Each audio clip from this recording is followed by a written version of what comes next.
کو ایک واقعہ سناتا ہوں بڑا مزے کا۔ اشفاق احمد لکھتے ہیں، واقعہ ایسے ہے کہ ایک بادشاہ کی سلطنت تھی، اس سلطنت میں ایک شخص تھا، اس کے پاس ایک انتہائی نایاب گھوڑا تھا، اتنا نایاب کہ بادشاہ اس کا شدائی ہو گیا، اور بادشاہ بہت زیادہ شدائی تھا گھوڑوں کا۔ بادشاہ نے کہا یار اس شخص سے یہ گھوڑا لے آؤ، میں نے خریدنا ہے۔ اس کا وزیر گیا، شخص کو کہا کہ گھوڑا بیچ دے اپنا۔ اس نے کہا کچھ اور مانگ لو، لیکن گھوڑا یہ کہ بچپن سے میری اس کے ساتھ افیلیشن ہے، جذبات ہیں، بیٹوں کی طرح پالا ہے۔ اس نے کہا گھوڑا میں نہیں دے سکتا، گھوڑا مجھے بھی بہت پسند ہے۔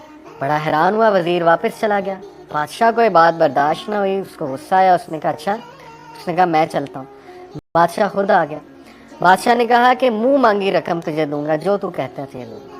اس نے کہا بادشاہ سلامت آپ جان مانگ لیں، لیکن یہ کہ یہ نہیں میں دے سکتا، میری ویلیوز کے خلاف ہے یہ بات کہ میں اپنا پالا ہوا گھوڑا جو ہے وہ اس طرح بیچ دوں، مجھے ہے نہیں، ضرورت ہی نہیں مال کی، اللہ نے دیا الحمدللہ۔ اب لوگ جمع ہو گئے، یہ دیکھ رہے تھے سارا ماجرا۔ لوگ آپ کو پتہ ہے جینا حرام کرتے ہیں۔ بادشاہ نے کہا اچھا چل تجھے میں آدھی سلطنت دے دوں گا، بادشاہ نے ٹیسٹ کرنے کے لیے، تو اس نے مسکرا کر کہا کہ نہیں۔ اب بادشاہ نے کہا تو پچھتائے گا، بادشاہ چلا گیا۔ لوگ آ گئے، لوگ نے کہا کہ یار تو اتنا بدبخت ہے، دیکھ تو اتنی بڑی آفر ہو رہی، کیا یہ گھوڑا، ایک گھوڑے کے پیچھے تو نے بادشاہ کی یہ آفر ریجیکٹ کر دی۔ وہ مسکرایا، اس نے کہا مجھے پتا ہے میں نے کیا کیا، میری ویلیوز کے خلاف ہے، میں یہ برداشت نہیں کرتا میں اپنی کوئی پالی ہوئی چیز کسی کو ایسے پیسے میں دے دوں۔ لوگوں نے کہا تو پچھتائے گا، اس نے کہا اللہ مالک۔ اب ہوا یہ واقعہ آگے جاتا ہے کہ وہ گھوڑا بھاگ گیا استبل سے تقریباً چند دن بعد۔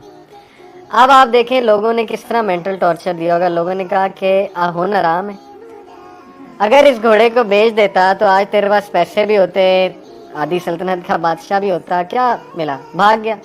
ایک جانور جس سے تو نے وفا کی، ایک جانور نے تیرے سے وفا نہیں کی، چلا گیا۔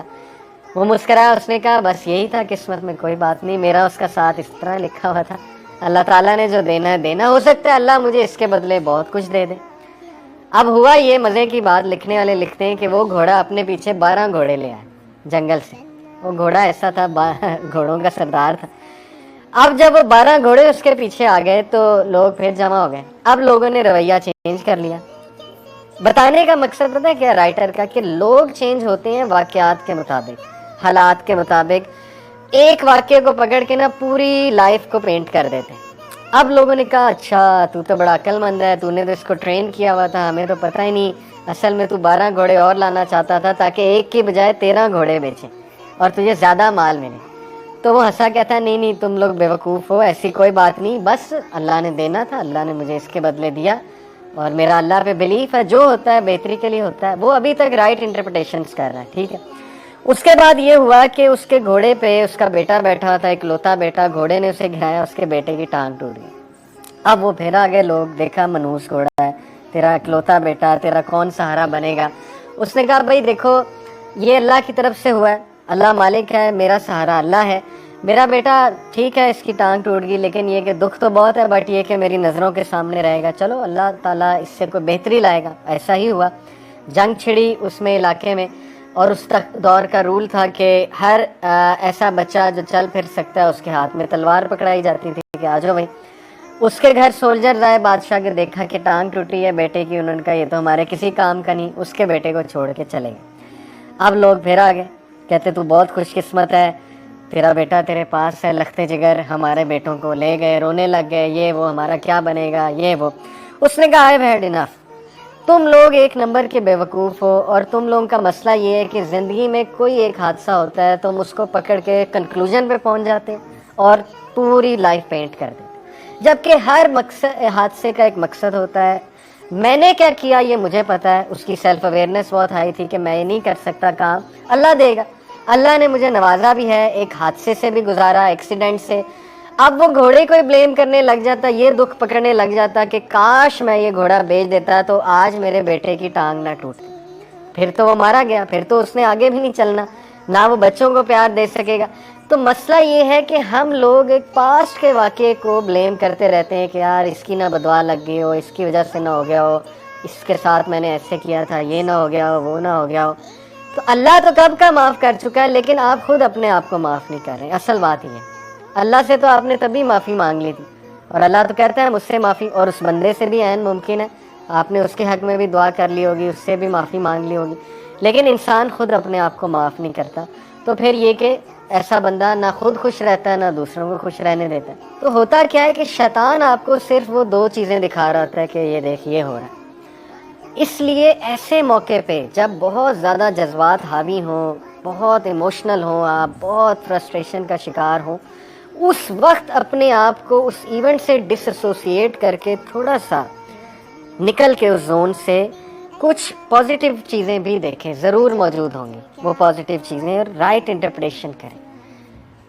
اگر آپ سے نہیں ہو رہی، اسی لیے کہتے ہیں کسی عقل مند بندے سے بات کر لیں، ہو سکتا ہے وہ آپ کو دکھا دیں۔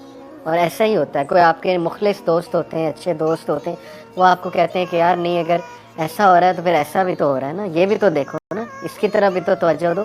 اسی لیے کہتے ہیں نا، اپنی نعمتوں کی طرح بھی تو دیکھو نا، وہ جو چند ایک چیزیں تمہاری زندگی میں چل رہی ہیں انہی کی طرف توجہ دی ہوئی ہے، اور اس کے بعد نعمتیں تو دیکھ ہی نہیں رہے ہم۔ اللہ نے صحت دی ہے، اللہ تعالیٰ نے لوگ محبت کرنے والے دیے ہیں، بہت سی چیزیں دی ہوں گی، تو میکنگ دا رائٹ انٹرپریٹیشن۔ بہت سمپل سی مثال ہے، رش میں آپ پھنسے ہوئے ہیں، اب ظاہر ہے نہ ہارن بجانے سے گاڑی نے اڑنا ہے، نہ گالی دینے سے گاڑی کو کوئی پر لگ جانے، ٹھیک ہے نا، نہ فیملی والوں پہ غصہ کرنے سے گاڑی کو اچانک پر لگ جانے اور آپ نے ٹریفک سے نکل جانا ہے، تو گاڑی تو پھنس گئی، اور اس میں قصور بھی آپ کا کوئی نہیں ہے، سرکل آف انفلوئنس سے باہر کی چیز ہے۔ اب لیٹ تو ہونا ہے، بجائے کہ پینک ہونے کے، غصہ ہونے کے، ٹھیک ہے نا، فرسٹریٹ ہونے کے، جہاں پہنچنا تھا انہیں میسج کر دو میں ٹریفک میں سٹک ہوں، اور ریلیکس ہو جائیں، ذکر کر لیں، اپنے آپ کو کام ڈاؤن کرنے کی کوشش کریں۔ اسی طرح کوئی بھی مسئلہ زندگی میں آ گیا ہے تو اس کی رائٹ انٹرپریٹیشن کرنا سیکھیں، سب سے پہلے اس کے بارے میں پازیٹیو سوچنا سیکھیں۔ یہ ایک ہیبٹ ہے، یہ ہیبٹ آپ کو اپنے آپ کو ڈالنی پڑے گی، زبردستی ڈالنی پڑے گی۔ کئی چیزیں ہم زبردستی ڈالتے ہیں اپنے آپ کو، یہ بھی زبردستی ڈالیں کہ نہیں، جو مرضی ہو جائے میں نے منہ سے پازیٹیو انٹرپریٹیشن ہی نکالنی، پازیٹیو بات ہی میں نے منہ سے کرنی، ٹھیک ہے نا۔ تو اللہ بھی پھر ایسے لوگوں کی بہت مدد کرتا ہے۔ کو ایک واقعہ سناتا ہوں بڑا مزے کا۔ اشفاق احمد لکھتے ہیں،